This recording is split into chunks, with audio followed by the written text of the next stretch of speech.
very good evening. You're watching India Global with me, Gaurie Dwivedi. Let's start the show with headlines. First up, India hits back at Canada over foreign interference charge levied by Ottawa. External Affairs Ministry rubbishes Canada's foreign interference report. The probe reveals that the Trudeau government left Canada vulnerable. Tragedy strikes Maha Kumbh in Prayagraj. There's a massive stampede and deaths are feared even as many have been injured. Prime Minister Modi condoles the loss of life at Maha Kumbh on the auspicious day of Mauni Amavasya.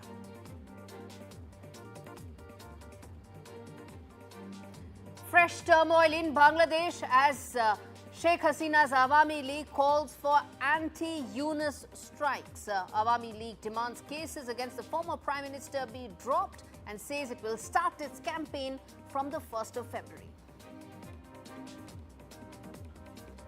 Donald Trump comes good on his immigration crackdown promises. Raids have taken place across major U.S. cities, and ICE agents have made sweeping arrests across New York City, Chicago, and several others considered to be sanctuary cities across the U.S. And Donald Trump tasks Musk's SpaceX to bring back astronaut Sunita Williams, who's been in space since last year.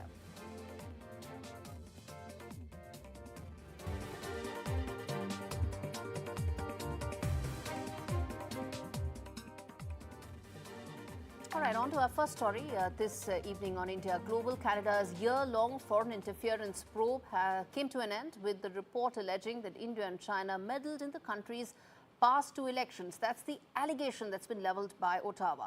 India has rejected all these insinuations that have been levelled by a Canadian Commission report of interference in Toronto's elections by certain foreign governments. The External Affairs Ministry also hit back at Canada's interference in India's internal matters. And India stated that it is in fact Ottawa that has been consistently interfering in India's internal matters. This has also created an environment of major distrust, with illegal migration and organized criminal activities being facilitated by Canada. The report also found that Prime Minister Trudeau's government was insufficiently transparent about foreign interference in Canadian politics and sometimes took too long to act against attempts to meddle in the country's last two general elections.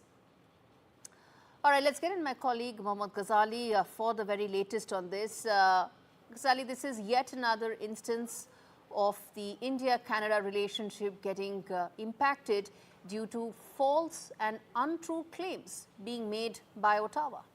Yes, certainly. A report which could have just been released, or the contents of which could have addressed the issues of Canadian politics and society, has somewhere yet again hit India on the wrong side, because the report suggests that how India after China has been a very active country. It also touches upon the issue of those 6 Indian diplomats who were expelled from Canada, or what India claimed that India has recalled them, but Canada keeps claiming that they were expelled and calls them agents. Also, it talks about that how India has been in touch with the diaspora community, threatening them, controlling them. These kind of words have been used in that Commission report, and India outrightly rejects the entire allegations or this entire baseless report which accuses India of meddling into the affairs of Canada. Rather, Indian External Affairs Ministry issued a statement saying it is rather Canada which is interfering in India's internal politics, or say the social dynamics, considering what is happening with the issue of Khalistan or those people who are getting immigration or moving to Canada.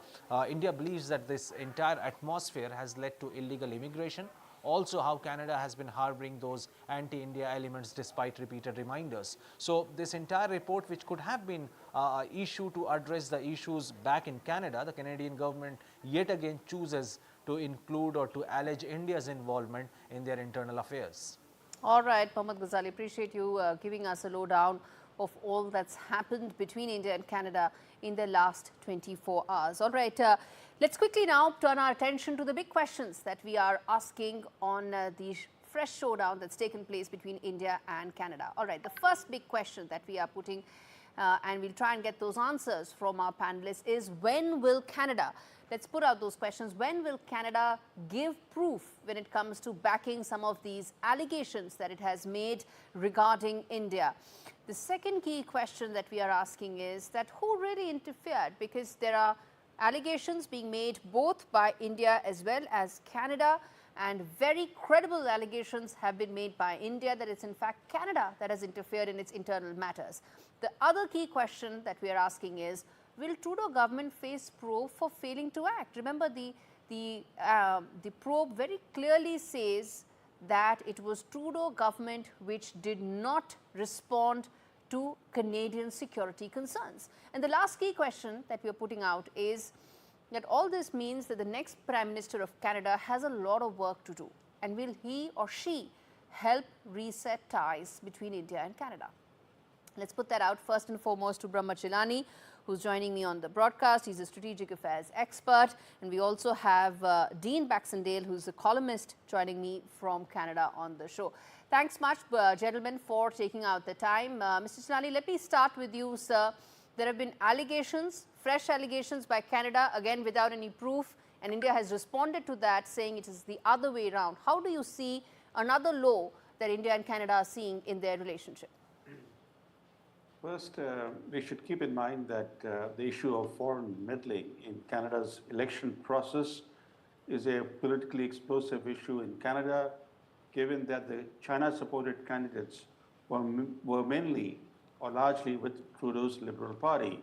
In fact, in June, a separate report, a parliamentary intelligence committee, said in its report that some members of parliament were witting or semi-witting participants in foreign meddling.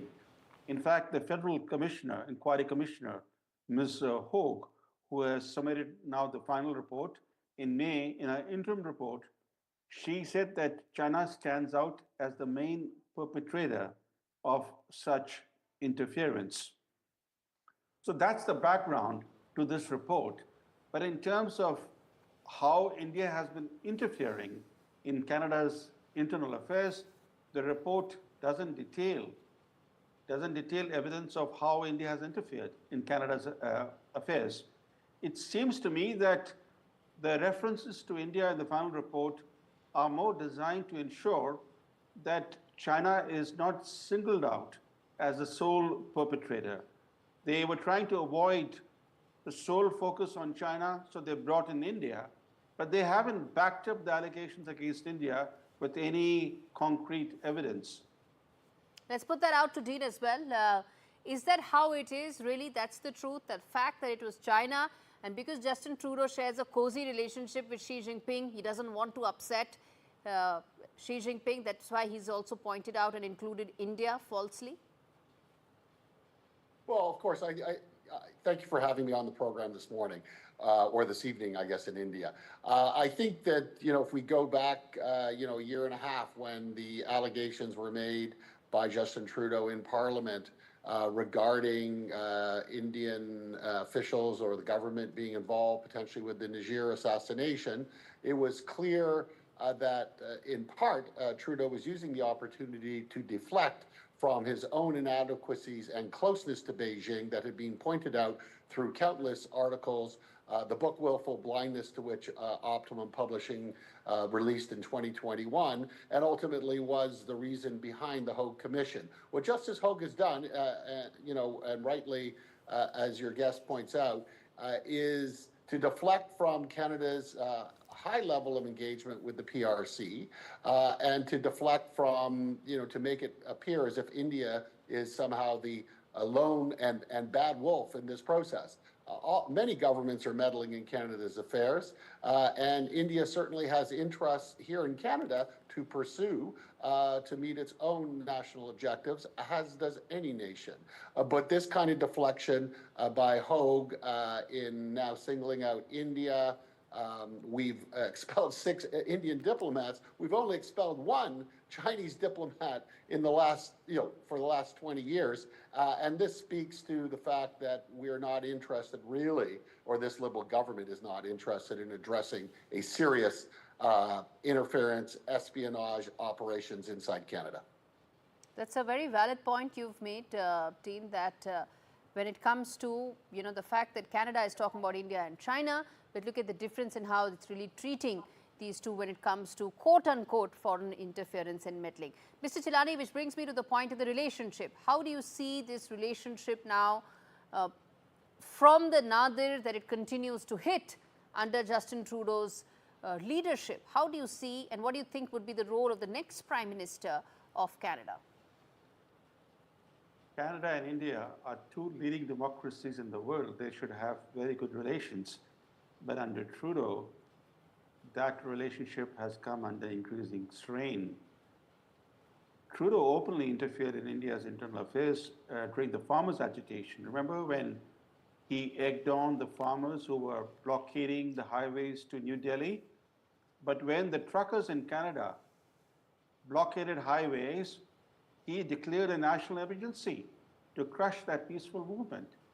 So he also exposed his double standards.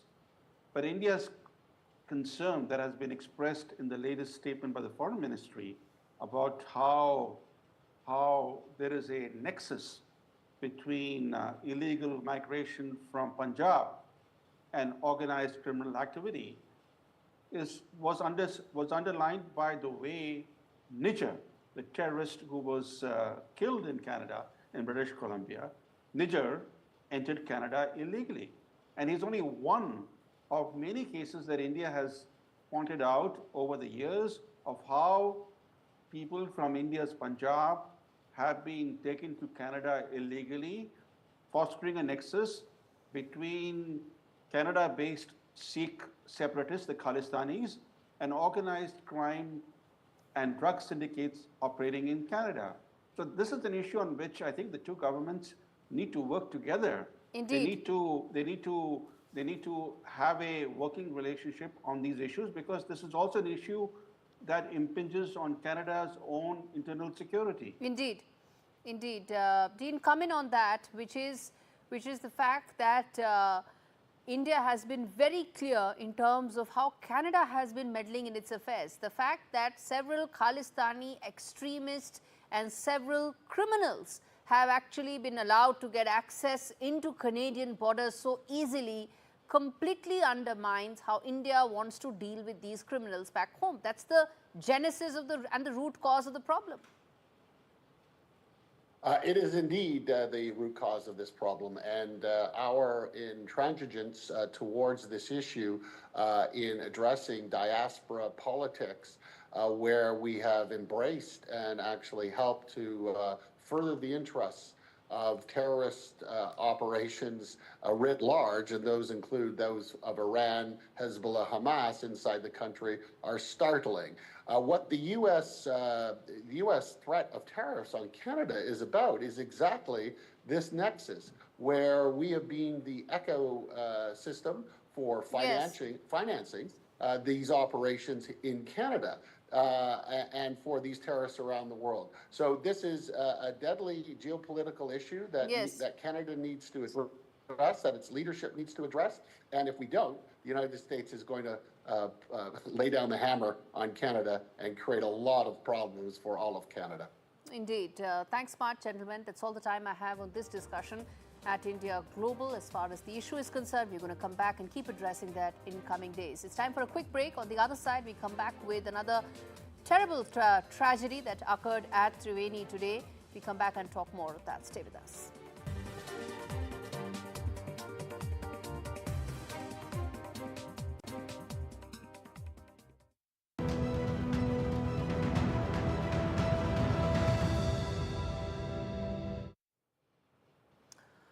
Welcome back. You're watching India Global. We now turn our attention to a terrible tragedy that has occurred at the Maha Kumbh today at the Dwivedi Sangam. Given the fact that it is Mauni Amavasya, there were of course, a very large number of devotees which had come for that early morning dip. And what followed was a stampede where, though we don't have the official numbers, but it seems that casualties have occurred. Many have been injured and casualties have also occurred.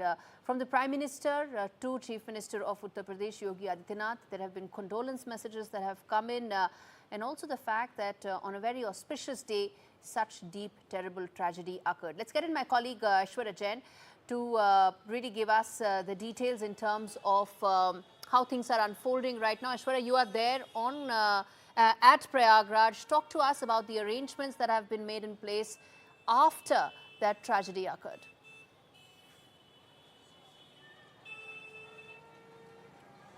Well, the Uttar Pradesh government and the Kumbh authorities are completely tight-lipped as far as the number of casualties and injured are concerned.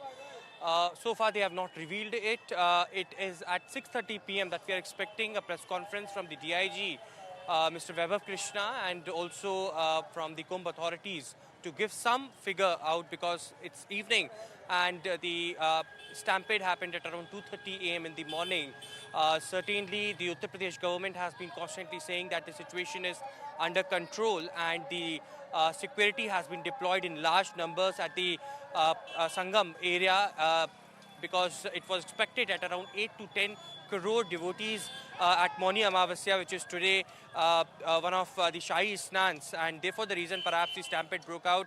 Multiple casualties have been reported. We've been speaking to the locals over here, the devotees who have come. They are not very happy with the arrangements, but some are saying that after the stampede broke out, the arrangements was pretty good. Let me show you these quick visuals from the area where I'm standing. This is just near the Sangam Ghat, and devotees from across the country are coming in large numbers, and they've been saying that after the stampede-like situation, it was the security forces, the police officers, the senior doctors also who rushed at the spot, and all the injured ones and the dead bodies were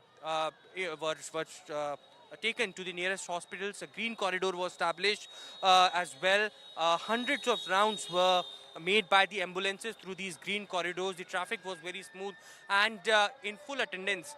The doctors worked in round the shift to treat these injured ones. Of course, one thing is seen since morning is Prime Minister Narendra Modi was in touch with the Uttar Pradesh Chief Minister. He called him 4 times to take the stock of the situation over here.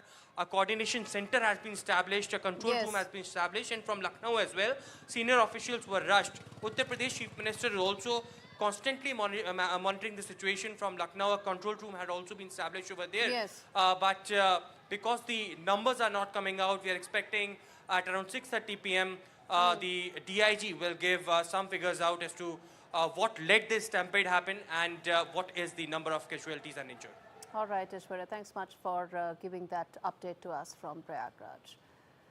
Shifting focus now to the other major story that we are tracking from Bangladesh, where there's been fresh turmoil that has happened, where Sheikh Hasina's Awami League has now called for protests and strikes because it wants to now take on the Muhammad Yunus government full on. Remember, since 5th of August, Awami League has almost gone into a complete shell, with most of its leaders either being arrested, jailed, or in hiding. But now they have come out, they're taking on the Muhammad Yunus government, and there's a series of strikes and protests that are lined up. What's the reason? They feel they are being targeted, and the fact that the minorities in Bangladesh have been completely victimized under Muhammad Yunus's tenure.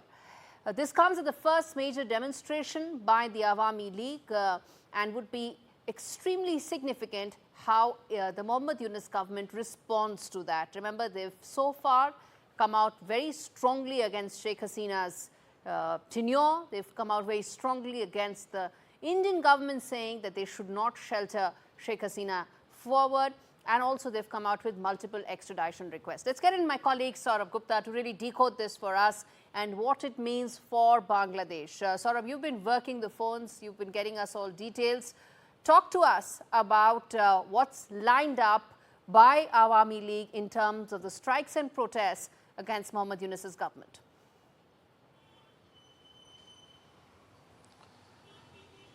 Well, the strikes and protests are something that are part of a larger program that the Awami League has announced. And what they want to do is really, politics in absenteeism is something that really doesn't work. And the Awami League was facing an existential crisis after the departure of Sheikh Hasina. Its party members, its supporters were all being hunted down, often also being brutally killed and having lost their lives. So in such a situation, the party to remain relevant in Bangladesh politics, because what it feels is that there is an effort to wipe out history. That, the legacy of Bangabandhu Sheikh Mujibur Rahman is something that's being systematically wiped out. And therefore, the Awami League feels that if it doesn't put an end to it, or if it doesn't at least symbolically show it's fighting it, it might very well happen in Bangladesh, given the kind of manner in which radical elements have been functioning in that country. So obviously, this is something that the Awami League is going to do to not only maintain its political relevance in the country, but also to ensure that its supporters and its, people who are under attack also have a sense of, being part of the political process. Because remember, when elections are announced, it will be the BNP, which was the main opposition party during when the Awami League was in power, and the Awami League, which are the main parties and which have been really the main parties in Bangladesh politics, since 1971. So obviously this is going to be an interesting space to watch as far as the Awami League is concerned. It doesn't want to relegate itself to a party that is missing on the ground, given the circumstances that the party members have been facing. But it also wants to make its presence felt even in the challenging situation in Bangladesh, especially with its party members coming under attack. All right, Saurabh Gupta, appreciate you taking out the time to decode that for us. Let's get in Muqtadir Rashid to really talk more about what this means for Bangladesh, fresh turmoil coming in for the country, which is still recovering from the so-called student protests and what happened after that. Muqtadir, good to have you on the show.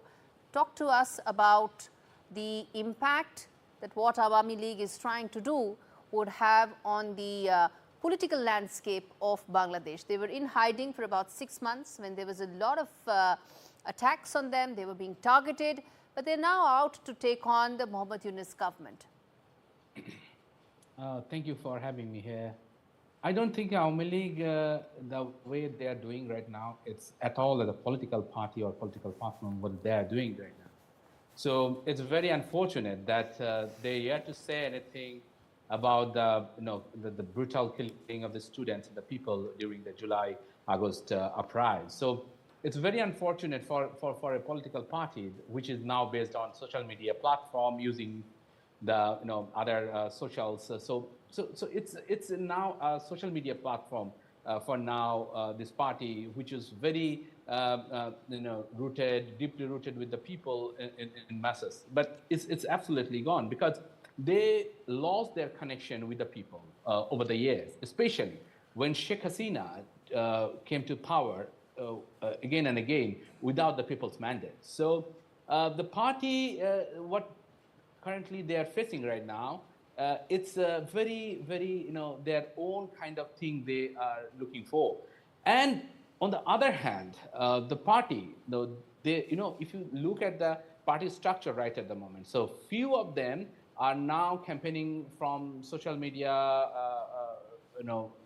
media platforms, especially from Europe or India or like USA. But many of them now are in Bangladesh. They are, they are having their time with the family. Probably they will understand the situation will improve, and maybe there will be an opportunity for them to join in next election. All right, Muqtadir Rashid, thanks for that update.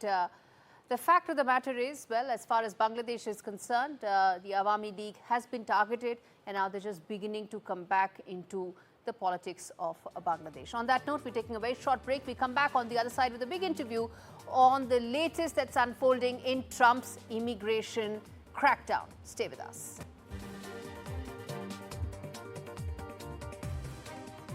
You're watching India Global with me, Gaurie Dwivedi. We now turn our attention to the key story we're covering right now, which is Trump's immigration crackdown. Remember, there have been raids that have taken place across US cities.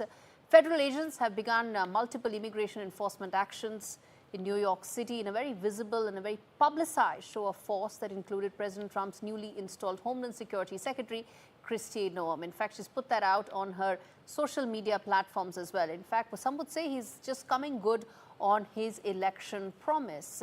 The ICE reports that more than 3,500 people have actually been detained in the very first week of President Trump's presidency.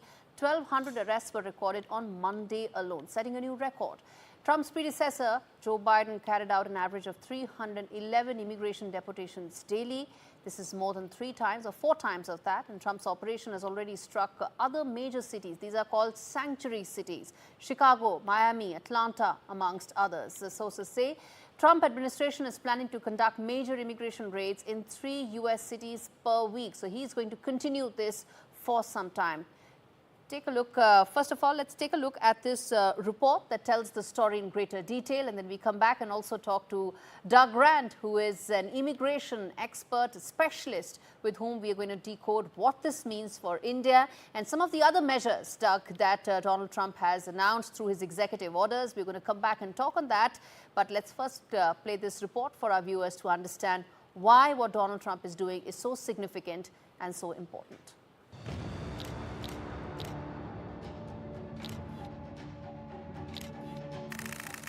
Federal officers are on the move nationwide in the United States as ICE agents make sweeping arrests in the latest immigration crackdown.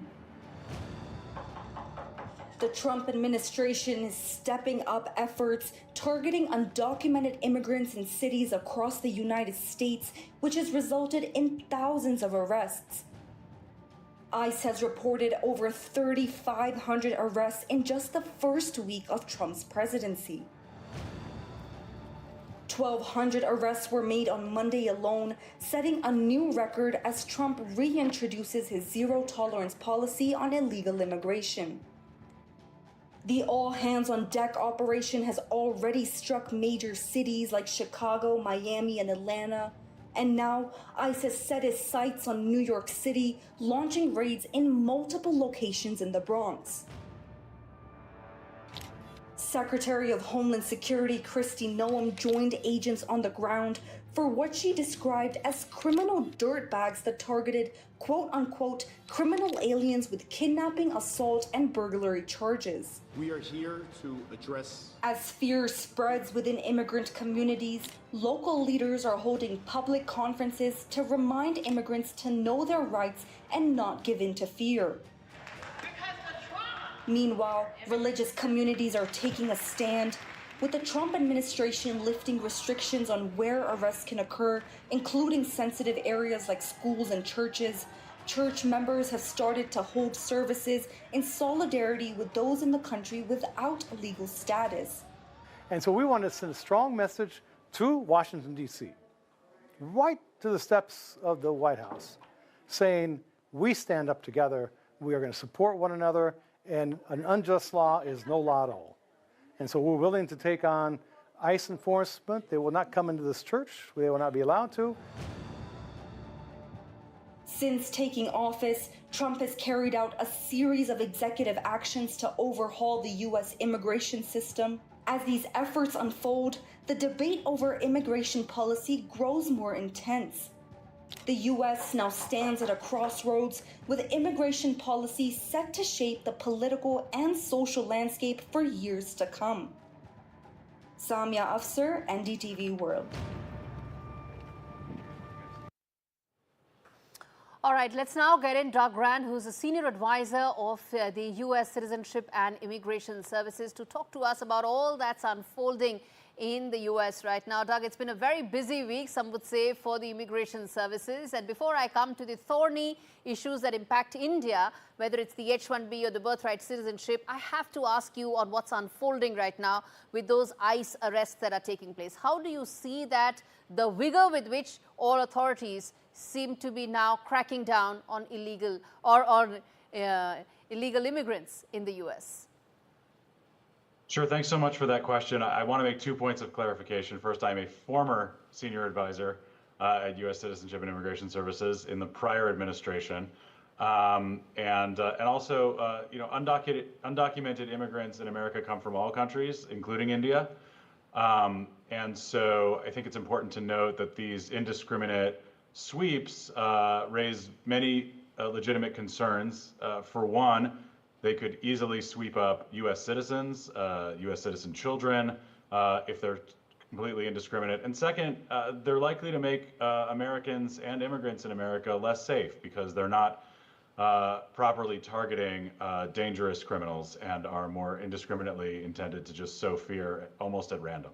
Okay. That's a very important point you made. Of course, when it comes to illegal immigrants, India also has a share in that. I'm not denying any of that. Now, specifically in terms of some of the key measures that Trump administration came out with and the executive orders. Firstly, do you see the policies now getting more stringent, specifically when it comes to restricting immigration across the board? Do you see that now, stricter policy framework being put in place by the Trump administration? Unfortunately, yes. You know, it used to be that presidents of both parties here in the United States valued the contributions of immigrants in America and worked hard to strengthen our legal immigration system of green cards and work permits. In fact, it was George W. Bush, a Republican, who created the system that allows international students from India and other countries extra time after graduating from U.S. universities to get on-the-job training with U.S. employers. Under Barack Obama, a Democrat, we strengthened that program and also provided work authorization for the spouses of H-1B visa holders, mostly from India. But then with Trump's first term came this harsh rhetoric about immigrants from all national origins and all skill levels, and an attempt to harshly restrict immigration. And I'm afraid there's no reason to expect anything different in the second Trump term. Specifically about the H1B program, it has seen some changes that have taken place, the stricter specialty occupation requirements being one of them. How do you see these changes from an immigrant point of view? Do you see them being very stringent, and also the impact that that could have in terms of students who may want to move from F1 to the H1B status? Talk to us about this and the impact it will have. Sure. So that H-1B regulation was one of the final actions at the end of the Biden administration, and in my opinion takes a very balanced approach that will hopefully last. It makes the whole H-1B system more reliable. There will be no more denying H-1B extensions when nothing has changed since the initial approval 3 years earlier. That was a problem we saw in the first Trump term that we're hoping to avoid in the second Trump term. And to your question, this new regulation really helps the graduates of U.S. universities by making sure that students don't lose their immigration status just because of delays in processing by the government. At the same time, the rule does provide stronger enforcement authorities against unscrupulous employers, which I think helps the legitimate employers thrive in the United States. Okay. Let me now come to the other matter that we are putting out on our screens as well, which is the birthright citizenship issue. The executive order that Donald Trump came out with last week, it has caused a lot of anxiety, specifically among the Indian immigrant community there. Explain to us who all are covered, and then we come to the legality of it in just a bit. But in your assessment, what do you think could be the kind of impact we are talking about this executive order? Honestly, I think the impact is more fear than reality. This is a sweeping executive order that is unconstitutional on its face. It is attempting to roll back over a century of legal precedent in the United States and say that if somebody is born in the United States and their parents are either undocumented or on a temporary visa here legally, certainly under the jurisdiction of the United States, that all of those children would not be born U.S. citizens.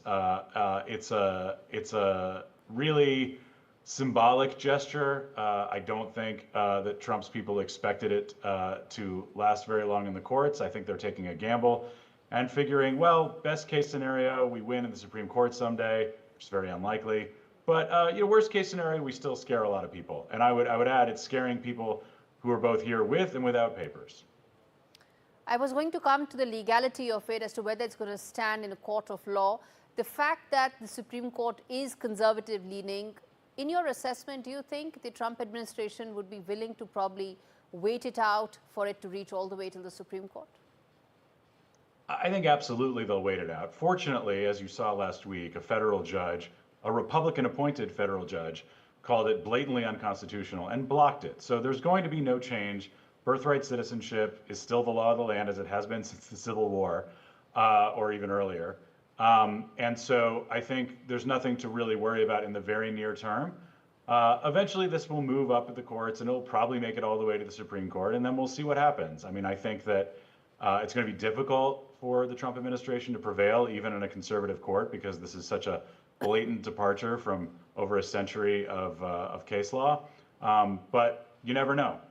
So I wish I could be the bearer of better news. I think there's nothing to worry about in the immediate term, but I do think this sends exactly the wrong signal to people in India and many other countries across the world who have traditionally seen America as a beacon of possibility and welcome.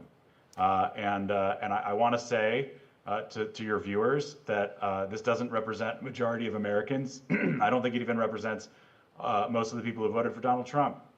Most Americans recognize the massive contributions that immigrants have always made to our country from India and elsewhere. We need more Satya Nadellas. We need more Indra Nooris. We need countless other Indian Americans who have truly made America great. I was coming to just that sitting here in New Delhi, the sense one gets is that the Indian legal immigrant, the one who's waiting for over 100 years to get that green card, is a highly skilled immigrant, the one who contributes to the American growth story, so to say. And two-thirds of those immigrants, two-thirds of Indian diaspora there are immigrants. They're first-generation immigrants. So that's the contribution we are talking, and also the breakup of the Indian American community there. How do you see this really unfolding in terms of the larger perception that American employers may have when it comes to getting Indian workers, taking Indian laborers?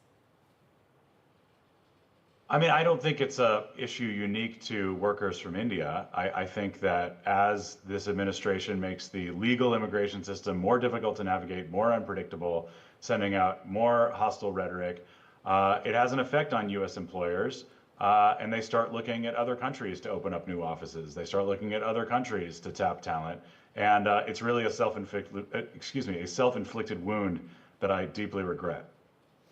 And lastly, sir, if you were to give a message to the Indian American community right now, what would that be? Because at the beginning of this conversation, you mentioned a lot of this is just driven by anxiety and fear of the unknown, so to say. But what would be your message to a large community in the US, which is highly skilled, punching above its weight in all parameters, but also at the same time feeling that it's being targeted? Because the H1B whole story started with targeting the Indian American community. I would say the bad news is there is a lot of ugliness in this country. I'd like to believe it's a small minority who are racist against those from India and many other countries, and who are spinning up this hateful rhetoric online and elsewhere. But the good news is that is not most Americans. And I would say to my Indian American brethren here in the United States, whether you're a naturalized citizen or whether you have a green card or whether you've been waiting a long time for a green card, please take heart. This won't last forever. Many of these actions are purely symbolic and are not going to last. They're going to get blocked by courts almost immediately. There's going to be skilled public interest lawyers and other groups who are going to make common cause to try to blunt the impact of these very detrimental orders that really are taking heart at what makes America great.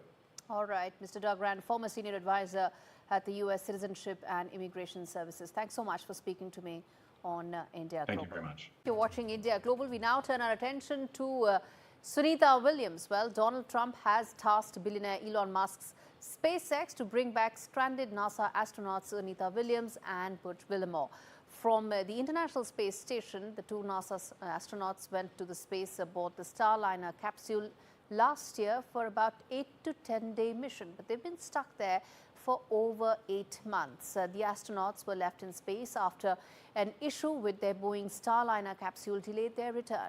In August, NASA decided to bring back the Starliner under remote control and left the astronauts aboard the station for an extended stay. And now President Trump has accused the previous administration of abandoning Sunita Williams and her fellow astronaut in space.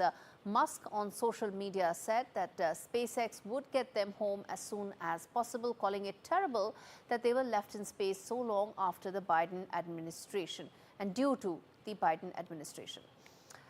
All right, let's get in Pallava Bagla, my colleague, to really tell us more about what the story behind the story is really here. Go ahead, sir. Well, the story behind the story is very straightforward. It was NASA's decision not to bring back Butch Wilmore and Sunita Williams on Boeing Starliner. The Boeing Starliner came back safely to Earth, and they were never stranded. There was a plan A and a plan B, and the plan B was if there is a need, they could come back by another spacecraft.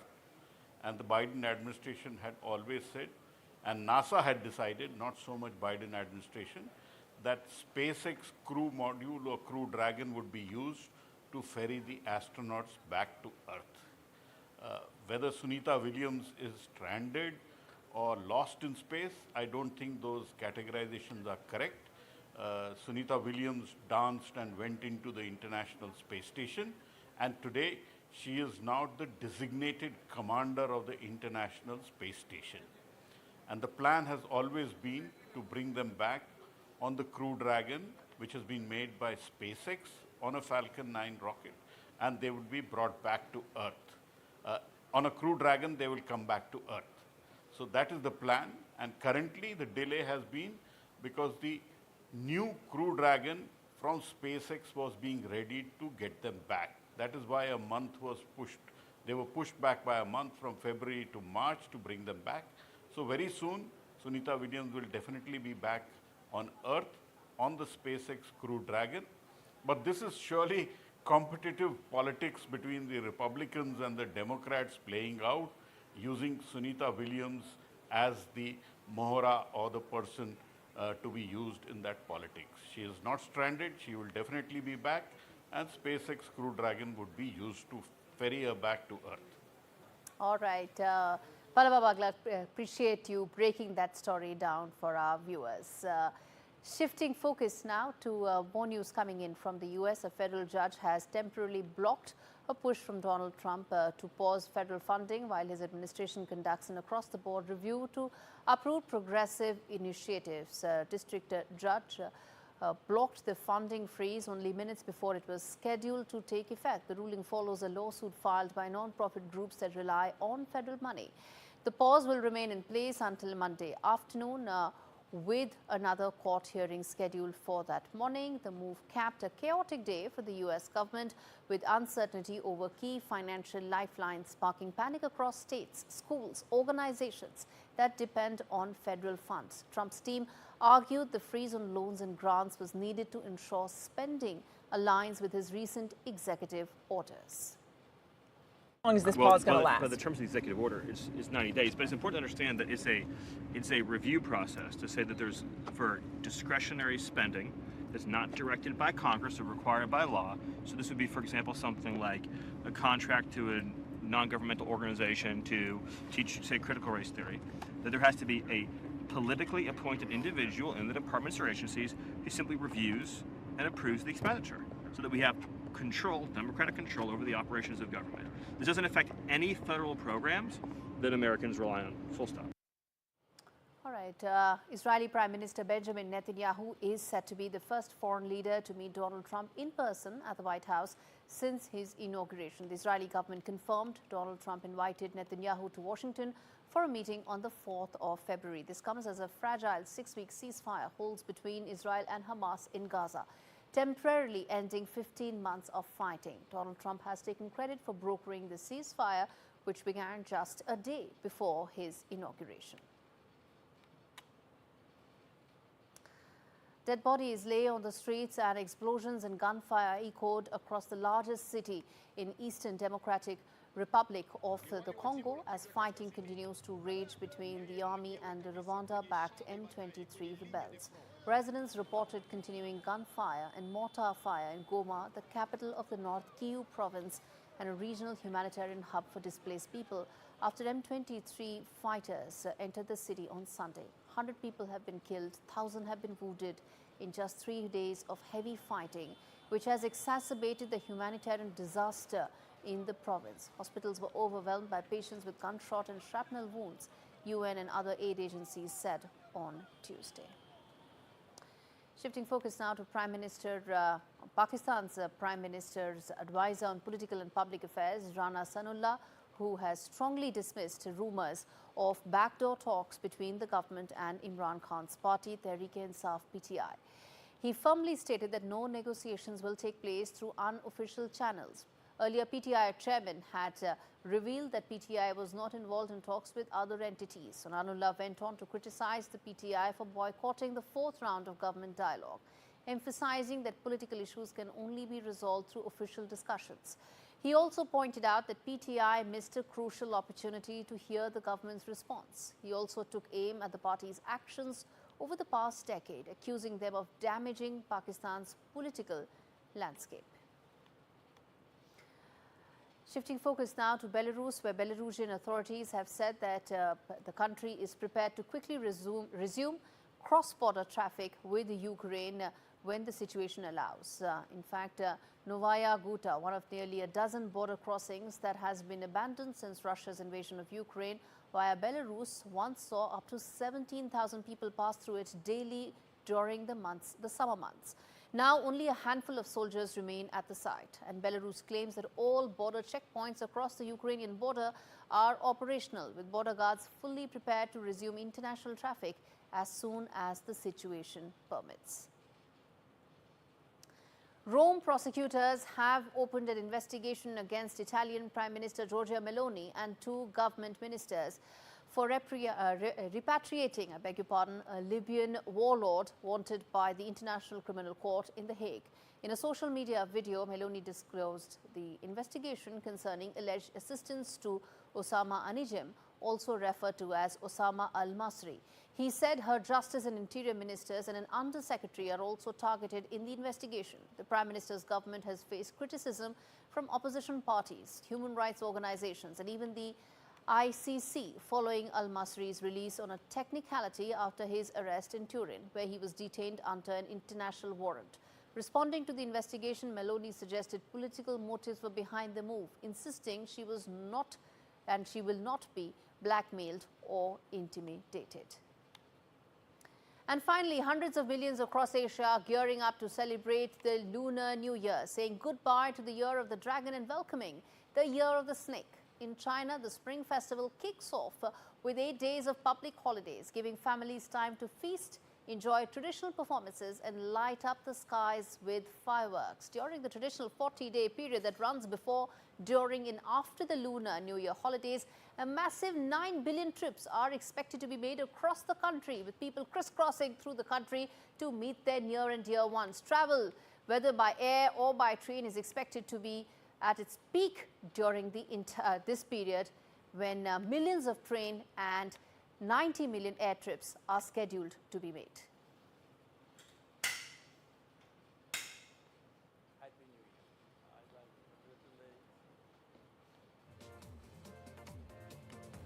All right, with that, it's a wrap on this edition of India Global. Thanks so much for watching.